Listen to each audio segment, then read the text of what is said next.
I would like to know what you guys think of this dress, because part of me feels like a potato sack, but part of me feels really pretty. Tyler actually got this dress for me like a year ago, and we are going to see a live orchestra today, so that's going to be really fun. So I wanted to talk about how to stay consistent, because when I think about some common denominators in things that people are coming to me for support, it's remaining consistent when you're going through a healing journey. We know that healing is not linear. It goes up and down. But consistency is key. So, number one is I would encourage you to focus on the undeniable progress that you've made. So what does that look like for me? I felt mood and energy improvements within the first 2 weeks of switching to animal foods only. And that was undeniable progress. I gained 4 pounds in the emergency room after not being able to gain weight for almost 3 years. That was undeniable progress. My symptoms like the ulcerative colitis, involuntarily throwing up after eating, or crazy electrolyte fluctuations, that got way better. So that was undeniable progress. The weight gain thing was like, duh. Obviously I'm doing something right. And so there would be days that I would wake up and I would feel pain in my body. I would feel like I had a reaction to something. I would have a negative mood, negative mindset, and it was a struggle. So those were the days that I had to focus on, okay, but look at this undeniable progress. And so I just stayed the route. The next thing that I would recommend is focusing on contentment versus perfection. That's exactly what I did on those mornings. Was I'm making a choice to be content with this progress and to be content with these circumstances, because I realize healing is not linear. I realize it doesn't happen overnight for a lot of people, I would say most people. And so I chose to be content instead of seeking perfection, which is something that I've done for most of my life. And that is something that I still have to do every day. I have to seek contentment. Christ is the #1 reason that I can do that. Even when I am suffering, even when we deal with hardships or things that aren't fair. Life is not about being fair. It's about what you do with it and how much you can love others and glorifying God through that and just seeing what He can do through you. It's not about your circumstances. It's about what you do with them. Third, I would recommend focusing on an anchor and a conviction. So another way of saying that is, what's your why? If you have a why that's greater than yourself, I think that you're more likely to remain consistent and succeed when things get tough.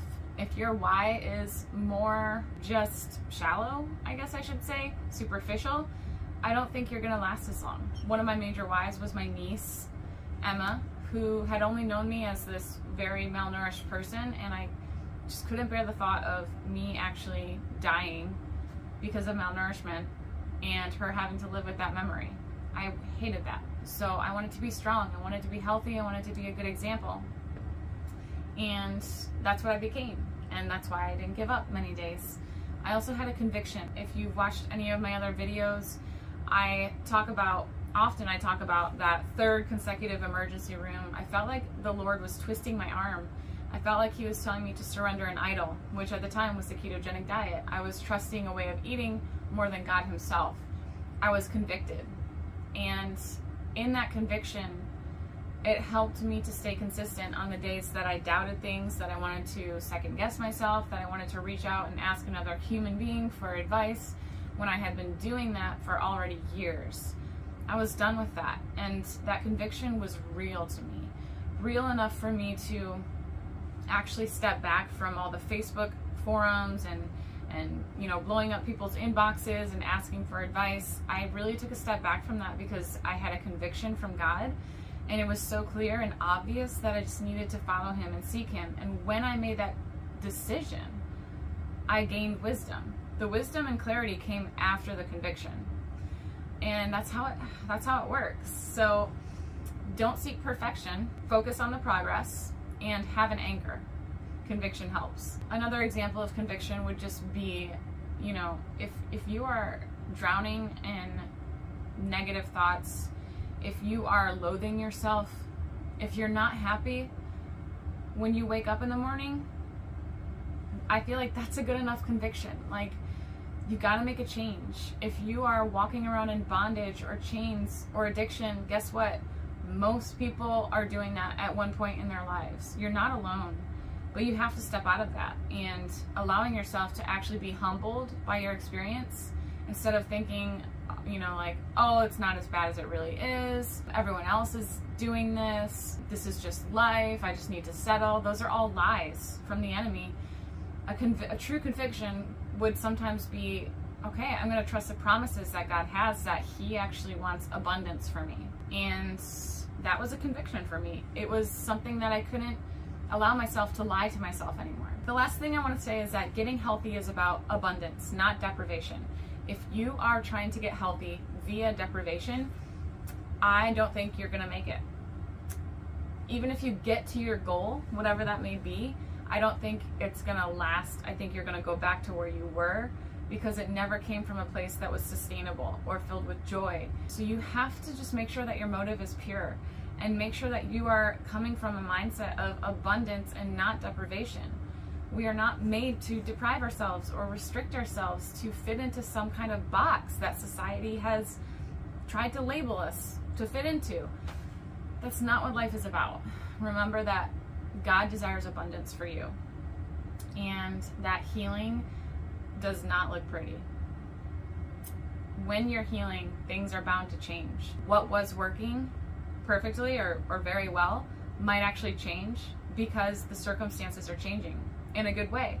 But you have to be okay with that. You have to be okay with not being 100% in control or really understanding everything that's happening. There were many situations where I just had to say, I don't know why this is happening right now. I don't know why I'm having a flare-up. But I do know that I'm making progress. I know that God is with me. I know that God convicted my heart. I know that He's meeting me where I'm at. And I know that He wants abundance for me. And so I just had to trust that.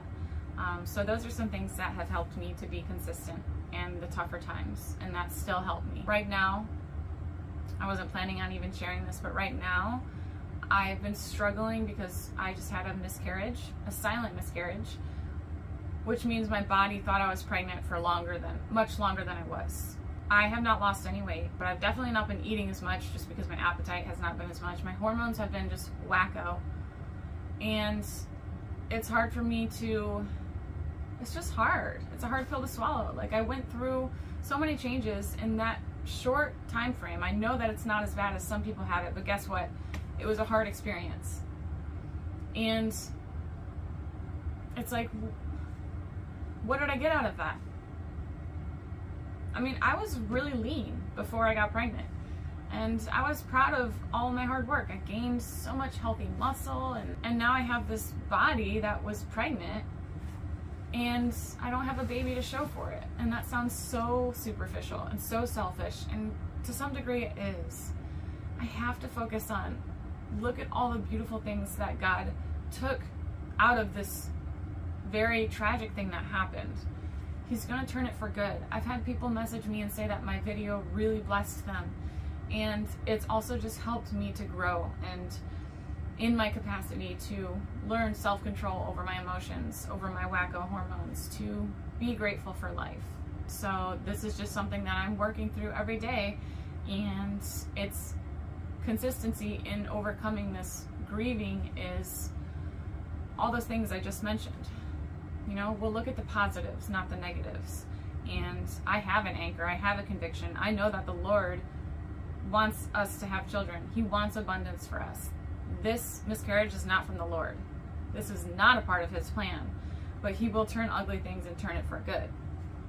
I have to focus on that. This is something that we're always having an opportunity to work on in so many different areas of life, not just gaining weight, losing weight, getting healthy, things like that. It's spiritual battles, emotional battles, psychological battles. You have a choice to focus on the negatives or the positives. Where the mind goes, the man follows. That's what Joyce Meyer says, and I really like it.